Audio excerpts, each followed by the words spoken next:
Welcome on in to the first Sports Memo Today of June. June is upon us, which sometimes means the dog days of summer, the doldrums of summer, but not just yet, because we got some Stanley Cup preview for you today and NBA Finals preview to get into, and no man better on the ice and the hardwood at the same time than my man Nick Parsons from the Insider's Room. He's going to have a look for you in NBA Game 1. We got taking a look towards the total and the Golden Knights series against the Florida Panthers. We're going to take a look at Game 1 in that as well. And he's also not doing too bad on the diamond. So I don't know how you keep up with all of it, Nick, but we're happy to have you here from the Insider's Room alongside us. So I'll give you the choice. You want to go Stanley Cup first, or do you want to get into this NBA Game 1? What say you, Nick?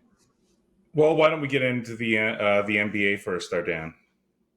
I love it because I already have some thoughts. So we'll see if how I'm trying to break down this game between the Jazz and the Heat align with how you see it, because it's all about the rest advantage for me with Nikola Jokic and the Nuggets, Right. and how they've had this nice long layoff to get healthy, to get ready. Yep. And this team off rest with Joker on the court, one of the best in the league in this spot. So what are we thinking? We're looking at a total around 219.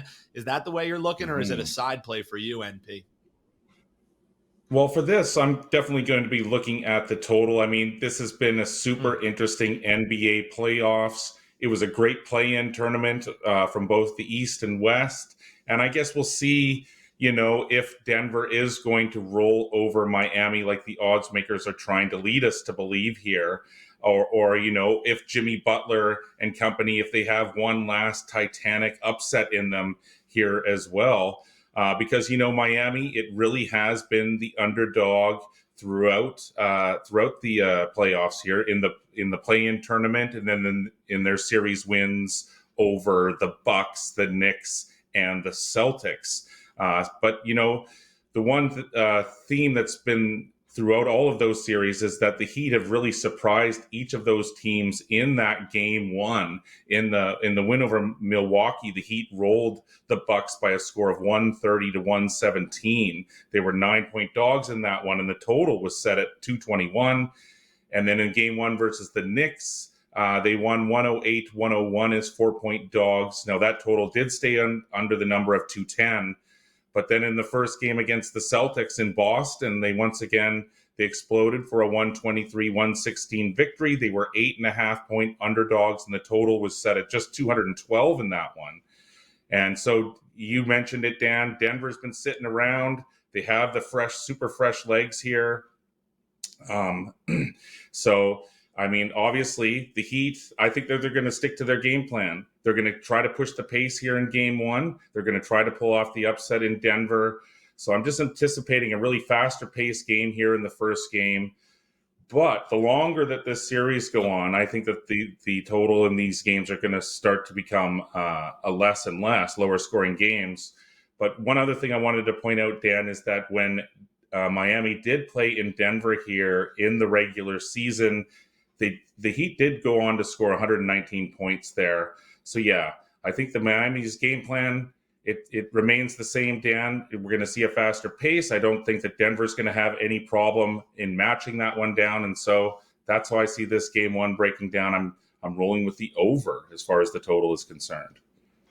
Yeah, I love it because the look for me in this game was tied in with that rested advantage for the Denver Nuggets and Nikola Jokic, and it was looking towards their team total over them. We've already seen some line movement on that. So, hey, fill up half of that ledger with points from the Nuggets in this case, and we'll both be happy. I like the team total over. You like game over. Some correlated plays from me and my man Nick Parsons with the Insider's Room. Nick, before we get into what you think is going to be going on the ice, I alluded to it. It hasn't just been ice. It has been hardwood. How about what you've been doing on the diamond? A 17-6 run, 74%. So how do you keep up with all this and stay hot across the board? Because that's pretty darn impressive. Well, just like all the handicappers over at SportsMemo, it's day in and day out, Dan, as you know. Yep. I mean, it's just being in the trenches. It's looking at each and every game. It's looking at the pitchers. It's the daily grind. And then, you see patterns, those little advantages of being able to do that. You're able to grind out the profits. Admittedly, I got out to a slow start this year, but have completely turned it around now that the regular season is in full swing. So I anticipate that to keep rolling. Check out the Insider's Room over at Sports Memo, guys. You won't be disappointed. I love it. Nick Parsons, and you can check him out, sm.buzz/TIR. That's for the Insider's Room. All right, well, what does the Insider's Room say about this series between the Golden Knights and Joe Ranieri's Florida Panthers? Looks like the Golden Knights, a modest favorite on the money line, around minus 130 in game one. Is that the look, or we got some dogs barking in this series? How do you see it shaking out, at least to start the series? Well, I mean, Florida, what's up with the state of Florida in the finals here? They're getting spoiled this season. I mean, yeah, Florida, it's been the surprise team in the playoffs in the NHL as well. No question. It was a number 8 seed. It was down 1-3 to Boston in that first round before rallying and winning in 7 games. Now considered possibly the greatest upset in NHL playoff history.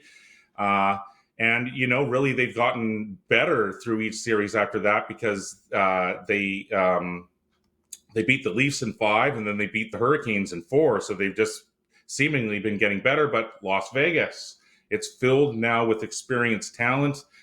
Anyone who has been a Golden Knights fan, I mean, for sure, you guys have been spoiled as well. This team, this is coming from a bitter and jaded longtime Canucks fan here. So just take that with a grain of salt. But regardless, I mean, Matt Stone, Aiden Hill, they have looked really good for Las Vegas as well during the playoffs. They haven't needed more than 6 games to get through any of their series so far. Now, the difference being, of course, the Golden Knights, they were one of the favorites to be here in the Cup Finals. And as I mentioned, Florida was just the number 8 seed coming into the playoffs. With a line like this, I mean, the odds makers, they clearly believe that these teams are evenly matched. And I'd say that that's the case for sure. I guess you could make the case that Florida has the better goaltending in Bobrovsky, but we talked about this with the NBA. Will rest lead to rust for the Panthers in this situation? I am, like you, a big believer in momentum in the playoffs. I do think extended breaks can work one of 2 ways. Obviously, it can help or it can be detrimental. And so I think the break that Florida has had, that could have a potential, throw a potential monkey wrench into their momentum.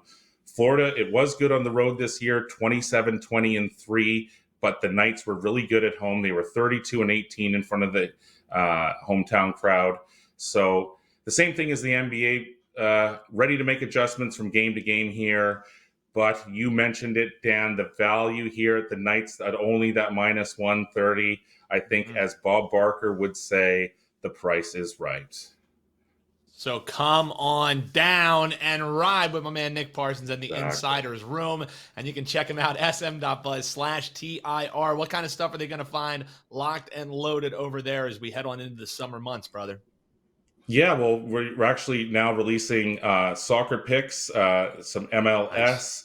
And the 7-6 baseball run is continuing. Plays up for that, and guys will be definitely playing all the NBA and NHL playoffs up until they raise the cup.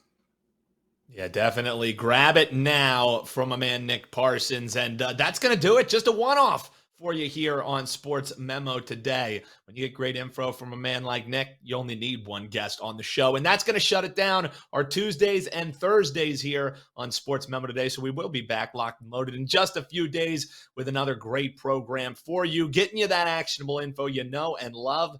In this case, 15 minutes or less with my one guest today, Nick Parsons and the Insider's Room. I've been your host, Dan Alexander. Big thanks to Eric doing a terrific job behind the scenes, and we will see you on Tuesday. Best of luck this weekend, folks. Let's get that over and that team total over. Have a little more money in our pocket the next time we talk here on Sports Memo Today.